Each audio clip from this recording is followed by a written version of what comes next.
Halo teman-teman RS Brother, kita lanjut pembacaan surat Al-Fatihah, tafsir surah Al-Fatihah dari kitab tafsir Al-Misbah karya Prof. Quraish Shihab. Kemarin kita sudah membaca tafsir basmalah atau ayat Bismillahirrahmanirrahim, ayat pertama dari surah Al-Fatihah. Sekarang kita memasuki ayat yang kedua, yakni Ar-Rahman Ar-Rahim.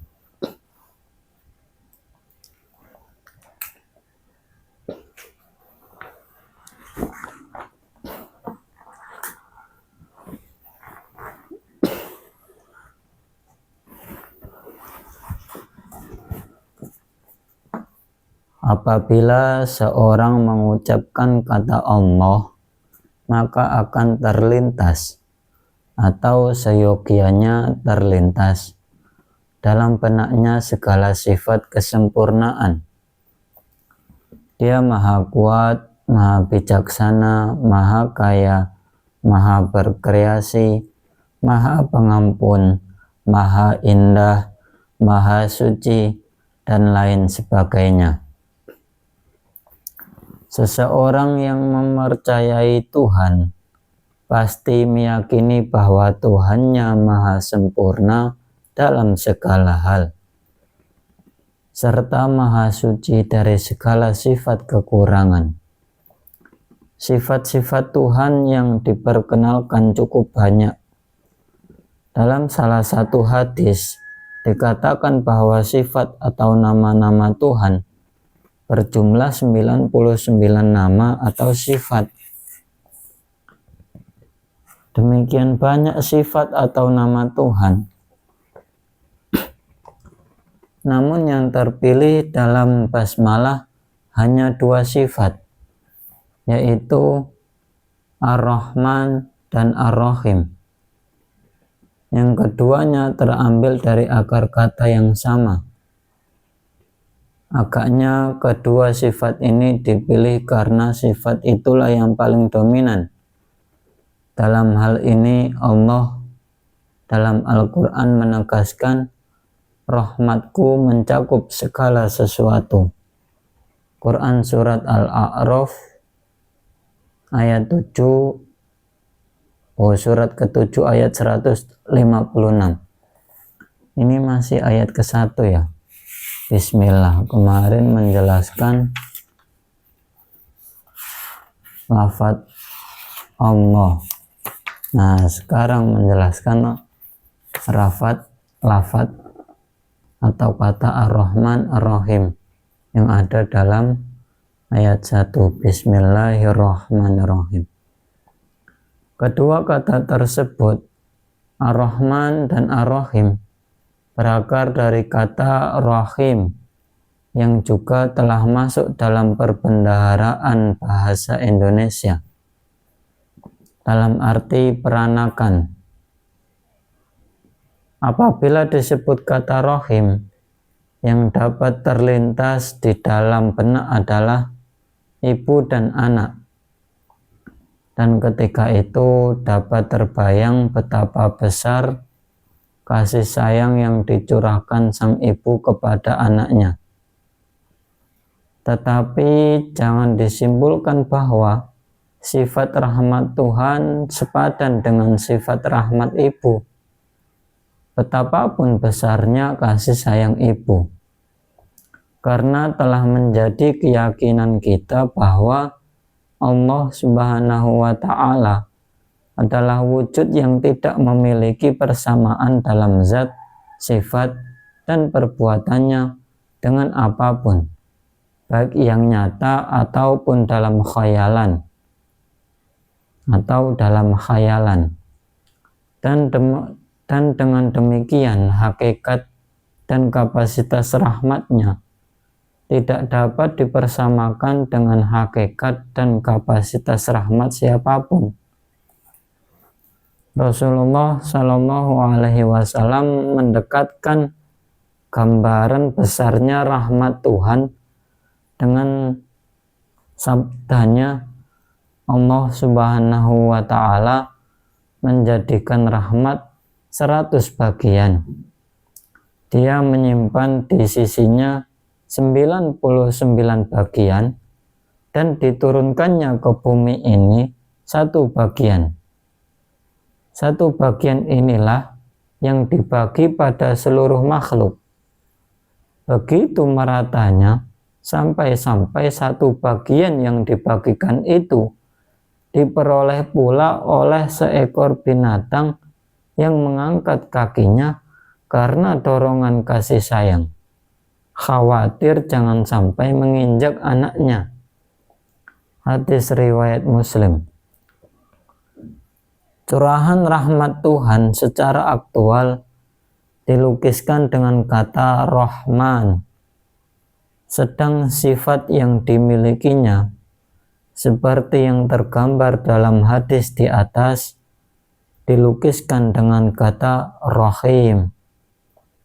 Gabungan kedua kata itu menyeratkan bahwa Allah mencurahkan rahmat kepada makhluknya karena memang dia merupakan zat yang memiliki sifat itu.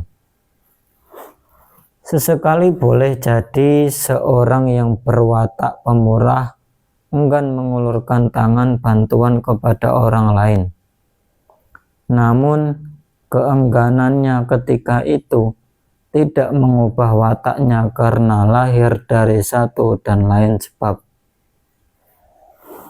Dengan kata Ar-Rahman digambarkan bahwa Tuhan mencurahkan rahmatnya, sedangkan dengan Ar-Rahim dinyatakan bahwa dia memiliki sifat rahmat yang melekat pada dirinya. Ada juga ulama yang memahami kata Ar-Rahman sebagai sifat Allah Subhanahu wa Ta'ala yang mencurahkan rahmat yang bersifat sementara di dunia ini. Sedang Ar-Rahim adalah rahmatnya yang bersifat kekal. Rahmatnya di dunia yang sementara ini meliputi seluruh makhluk tanpa kecuali dan tanpa membedakan antara mukmin dan kafir. Sedangkan rahmat yang kekal adalah rahmatnya di akhirat, tempat kehidupan yang kekal, yang hanya akan dinikmati oleh makhluk-makhluk yang mengabdi kepadanya. Sementara ulama menjelaskan makna penggabungan kata Allah, Ar-Rahman, dan Ar-Rahim dalam basmalah. Menurutnya, seorang yang kalau bermaksud memohon pertolongan kepada Dia yang berhak disembah, serta Dia yang mencurahkan aneka nikmat, kecil dan besar, yang bersangkutan menyebut nama teragung dari zat yang wajib wujudnya itu sebagai pertanda kewajarannya untuk dimintai. Selanjutnya, menyebut sifat rahmatnya dalam kurung Rahman untuk menunjukkan bahwa Dia wajar melimpahkan rahmat sekaligus wajar dimintai pertolongan dalam amal-amal kebajikan, karena yang demikian itu adalah nikmat rahmat. Selanjutnya dinyatakan bahwa curahan rahmatnya adalah wajar karena Dia memiliki sifat rahmat yang melekat pada dirinya. Syekh Muhammad Abduh menilai bahwa penggabungan 3 kata yang menunjuk Tuhan yang Maha Esa itu dalam ucapan basmalah merupakan bantahan tidak langsung kepada orang-orang Nasrani yang menganut paham Trinitas. Mereka, tulis Abduh, memulai doa-doa mereka dengan menyebut Tuhan Bapa, Tuhan Anak, dan Ruh Al-Qudus. Islam datang membantah mereka bahwa Allah Maha Esa. Walaupun nama-namanya banyak, tetapi hanya nama dan sifat yang banyak, bukan zat yang dinamai dan disifati itu. Thohir Ibnu Ashur menilai bahwa basmalah dengan ketiga kata yang menunjuk kepada Allah Subhanahu wa Ta'ala telah dikenal jauh sebelum turunnya Al-Quran. Basmalah serupa dengan ucapan para nabi sejak zaman Nabi Ibrahim alaihissalam. Allah Subhanahu wa Ta'ala mengabadikan ucapan beliau yang menyebut dan mengisyarat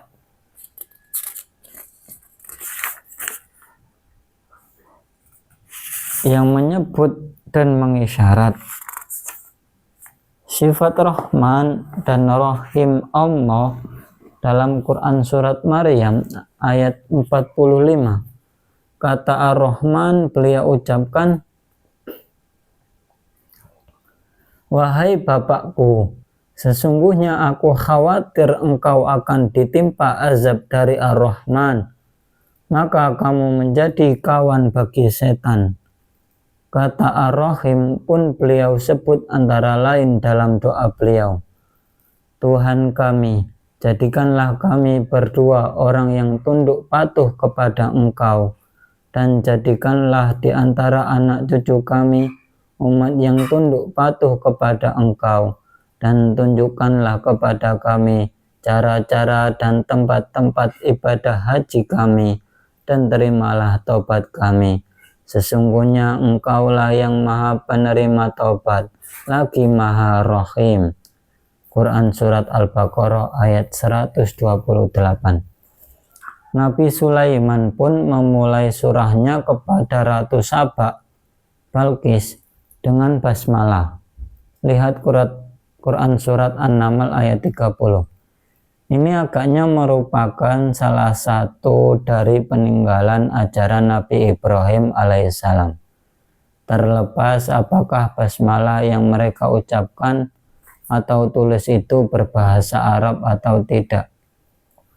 Ketika seseorang membaca basmalah, makna-makna di atas yang diharapkan menghiasi jiwanya. Ini membawa kepada kesadaran akan kelemahan diri serta kebutuhan kepada Allah. Yang membaca basmalah juga seharusnya menghayati kekuatan dan kekuasaan Allah, serta rahmat dan kasih sayangnya yang tercurah bagi seluruh makhluk. Kalau yang demikian itu tertanam di dalam jiwa, pasti nilai-nilai luhur terjelma keluar dalam bentuk perbuatan, karena perbuatan merupakan cerminan dari suasana kejiwaan. Seseorang yang sedang dirundung kesedihan atau sakit, keindahan baginya menjadi hampa, sedang yang dimabuk asmara, segala sesuatu akan tampak indah di pelupuk matanya. Ini karena setiap wadah menumpahkan isinya. Yang membaca basmalah akan mencurahkan rahmat dan kasih sayang dan kasih sesuai pola Tuhan mencurahkan rahmatnya, yang tidak hanya menyentuh sang muslim, tetapi juga yang kafir, bahkan seluruh makhluk tanpa kecuali. Bukankah dengan membaca Ar-Rahman tergambar dalam benaknya rahmat Tuhan yang menyentuh seluruh alam? Bukankah pula Nabi Muhammad SAW yang menjadi teladan seorang muslim membawa rahmat untuk seluruh alam? Yang tidak mengerti makna yang dikandung oleh basmalah mungkin akan berkata bahwa 2 tambah 2, baik dengan atau tanpa basmalah, hasilnya adalah 4. Pendapat ini keliru. Kekeliruan tersebut dapat tampak secara khusus dalam kenyataan, yakni bahwa tidak mustahil jumlah yang 4 itu hanya ada di atas kertas, sedang dalam kenyataan jumlahnya hanya 3, sedang yang 1 telah masuk ke dalam sakunya sendiri. Hal ini bisa terjadi karena ketika melakukan penjumlahan yang bersangkutan tidak merasakan kehadiran Tuhan yang Maha Kuasa lagi Maha Mengetahui itu. Kembali kepada basmalah. Dapat ditegaskan di sini bahwa apabila seseorang memulai pekerjaannya dengan nama Allah atau atas nama Allah, pekerjaan tersebut akan menjadi baik, indah, dan benar, atau paling tidak akan terhindar pelakunya dari godaan nafsu atau dorongan ambisi dan kepentingan pribadi. Apabila Anda menjadikan pekerjaan Anda bertitik tolak dari pangkalan ilahi dan demi karena Dia yang Maha Pengasih dan Penyayang itu, pastilah pekerjaan Anda tidak akan mengakibatkan kerugian bagi orang lain. Ia bahkan akan membawa manfaat bagi diri, masyarakat, dan lingkungan Anda, bahkan kemanusiaan secara keseluruhan. Pengucap basmalah ketika mengaitkan ucapannya dengan kekuasaan dan pertolongan Allah, bagi yang mengaitkannya dengan kata itu, maka seakan-akan ia berkata, dengan kekuasaan Allah dan pertolongannya, pekerjaan yang saya lakukan dapat terlaksana. Apapun aktivitas yang Anda lakukan, termasuk menarik dan mengembuskan nafas, makan atau minum, gerak refleks atau sadar, diam atau bergerak, semuanya tidak dapat terlaksana tanpa kekuasaan dan pertolongan Allah. Di sini si pengucap yang menghayati ucapannya akan menyadari kelemahannya di hadapan Allah Subhanahu wa Ta'ala. Tetapi dalam saat yang sama, ia memperoleh kekuatan dan rasa percaya diri karena ketika itu ia telah menyandarkan diri kepada Allah Subhanahu wa Ta'ala sambil memohon bantuannya. Semoga Anda dapat melihat dan menghayati bahwa di celah makna-makna yang diutarakan ini tersimpul undangan ilahi untuk terus-menerus merasakan pengawasannya. Bukankah seperti yang disimpulkan di atas, tujuan utama dan tema pokok surah ini adalah pengawasan ilahi? Tapi jangan duga bahwa pengawasan ilahi bertujuan mencari kesalahan. Allah sebagai raqib, pengawas, tampil memerhatikan makhluknya untuk memberi pemeliharaan, bukan bertujuan mencari kesalahan atau menjerumuskannya. Demikian kesimpulan yang penulis peroleh dari ayat-ayat Al-Quran dan sunnah Nabi yang penulis kemukakan dalam buku Menyingkap Tabir Ilahi ketika menjelaskan makna raqib, pengawas, sebagai salah satu asmaul husna. Bahkan bukankah Allah yang mengawasi itu disifati oleh Al-Fatihah dengan Ar-Rahman Ar-Rahim yang kasih sayangnya mengalahkan amarahnya? Bagaimana mungkin yang sifatnya demikian bermaksud buruk terhadap makhluknya? Tidak berbeda pendapat ulama dalam hal basmalah bahwa ia adalah firman Allah Subhanahu wa Ta'ala yang tercantum dalam Al-Quran, paling tidak pada Quran surat An-Naml ayat 30. Tidak seorang ulama pun mengingkari pentingnya mengucapkan basmalah pada awal setiap kegiatan penting. Walaupun mereka mengakui bahwa hadis ini tidak ditemukan dalam ke-6 buku hadis standar, tetapi mereka berbeda pendapat menyangkut basmalah yang tercantum dalam surah Al-Fatihah. Apakah ia merupakan bagian dari surah Al-Fatihah atau bukan? Imam Malik berpendapat bahwa basmalah bukan bagian dari Al-Fatihah, dan karena itu ia tidak dibaca ketika membaca Al-Fatihah dalam sholat. Alasannya antara lain perbedaan pendapat itu. Ini karena Al-Quran bersifat mutawatir, dalam arti periwayatannya disampaikan oleh orang banyak yang jumlahnya meyakinkan. Sedang riwayat tentang basmalah dalam Al-Fatihah tidak demikian. Buktinya adalah kenyataan tentang terjadinya perbedaan pendapat. Di samping itu, menurut penganut mazhab Malik, tidak ada satu riwayat pun yang bernilai sahih yang dapat dijadikan dalil bahwa basmalah pada Al-Fatihah adalah bagian dari Al-Quran. Bahkan justru sebaliknya, sekian banyak riwayat membuktikan bahwa basmalah bukan bagian darinya. Salah satu di antaranya adalah hadis yang membagi Al-Fatihah menjadi dua bagian. Satu bagian bagi Allah dimulai dengan Alhamdulillahirabbil alamin tanpa menyebut Bismillahirrahmanirrahim. Dan satu bagiannya untuk manusia yang dimulai dari wa iyyaka nasta'in sampai dengan akhir surah ini. Alasan lain, dan inilah yang terpenting dan terkuat, adalah pengamatan Imam Malik terhadap pengamalan penduduk Madinah. Beliau menemukan bahwa imam atau masyarakat umum tidak membaca basmalah ketika membaca surah Al-Fatihah. Imam Syafi'i menilai basmalah sebagai ayat pertama dari surah Al-Fatihah dan karena sholat tidak sah tanpa membaca Al-Fatihah. Basmalah harus dibaca ketika membaca Al-Fatihah. Alasannya cukup banyak.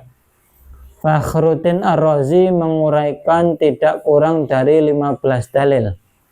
Antara lain riwayat Abu Hurairah yang menyatakan bahwa Nabi Shallallahu Alaihi Wasallam bersabda, Al-Fatihah terdiri dari 7 ayat. Awalnya adalah Bismillahirrahmanirrahim. Hadis riwayat At-Tabrani atau Baroni dan Ibnu Mawardi dan Ibnu Mardawai. Demikian juga informasi istri Nabi Shallallahu Alaihi Wasallam, Ummu Salamah, yang menyatakan bahwa Rasul Shallallahu Alaihi Wasallam membaca Al-Fatihah termasuk basmalah. Hadis riwayat Abu Daud, Ahmad bin Hambal dan Al-Baihaqi. Imam Bukhari juga meriwayatkan bahwa sahabat Nabi Shallallahu Alaihi Wasallam, Anas bin Malik, ditanya bagaimana Nabi Shallallahu Alaihi Wasallam membaca Al-Quran. Anas menjawab, beliau memanjangkan bacaan, lalu Anas mencontohkan sambil memanjangkan Bismillah, memanjangkan Ar-Rahman, memanjangkan Ar-Rahim. Di samping itu telah menjadi ijma', kesepakatan bahwa seluruh umat Islam mengakui segala yang tercantum dalam mushaf sebagai ayat Al-Quran. Itu sebabnya ulama sepakat tidak menganggap kata amin yang dibaca pada akhir Al-Fatihah sebagai ayat Al-Quran. Adapun basmalah tidak seorang pun menolak pencantumannya dalam mushaf. Imam Abu Hanifah mengambil jalan tengah setelah menggabung dan mengompromikan dalil-dalil di atas. Menurut beliau, basmalah dibaca dalam sholat ketika membaca surah Al-Fatihah, tetapi tidak dengan suara keras. Seperti terlihat di atas, masing-masing pendapat mempunyai dalil dan alasan-alasannya. Masing-masing mengandalkan riwayat yang dinisbahkan oleh para sahabat kepada Rasul Shallallahu Alaihi Wasallam. Baik riwayat itu merupakan ucapan maupun pengamalan beliau. Di sini dapat timbul pertanyaan, apakah tidak mungkin justru Nabi Shallallahu Alaihi Wasallam telah memberikan beberapa contoh pengamalan dan mempraktekkan sekian cara dalam beribadah, baik pengamalan maupun bacaan? Bukankah beliau hidup di tengah-tengah umat Islam selama 22 tahun lebih? Agaknya cukup logis mengiyakan pertanyaan di atas. Dalam hal ini, sementara ulama memperkenalkan istilah ta'addudul ibadat. Dalam hal ini, ta'addudul ibadat, keragaman dalam cara beribadah. Kalau ini dapat diterima, kita dapat menyimpulkan bahwa semua cara di atas, membaca basmalah atau tidak ketika sholat, tidak harus dipertentangkan. Pintu surga amat luas, dapat menampung semua pejalan menuju Allah Subhanahu wa Ta'ala. Atas dasar itu pula, para ulama dalam berbagai mazhab sepakat menyatakan bahwa sah sholat seseorang yang berpendapat basmalah wajib dibaca dalam sholat. Sah sholatnya ketika mengikuti imam yang tidak membaca basmalah dalam sholat. Ayat 2, segala puji hanya bagi Allah, pemelihara seluruh alam. Kita lanjut besok. Kita memasuki ayat kedua dari tafsir surah Al-Fatihah, kitab tafsir Al-Misbah karya Prof. Quraisyhab. Semoga bermanfaat. Sampai jumpa kembali di minggu depan. Salam RS Brother.